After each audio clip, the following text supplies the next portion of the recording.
So now we are talking about the composition of National Judicial Appointment Commission.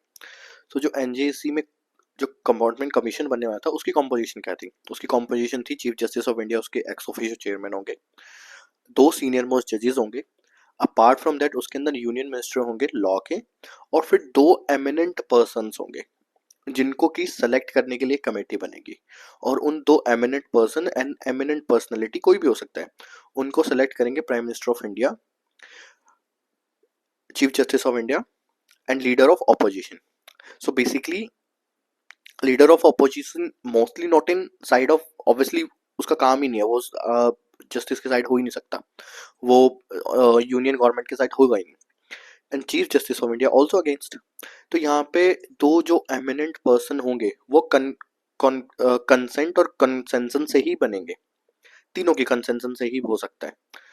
But they also declare this unconstitutional because they don't wanted to let go their privileges, privilege to appoint their persons, privilege to appoint their kids, privilege to appoint their children's, as well as children's as judge, magistrate, and privilege to if you can simply go Google, write any chief justice of India, any senior most judges, आप उनका family tree देखिए, जज जज जज जज जज, बेटा जज, बेटी जज, दामाद जज, बेटी जज, ठीक है, चाचा जज, अभी जो हमारे previous chief justice of India थे उनके फादर भी जज थे, उससे पहले जो जज थे जस्टिस चंद्रचूड़ उनके फादर भी जज थे।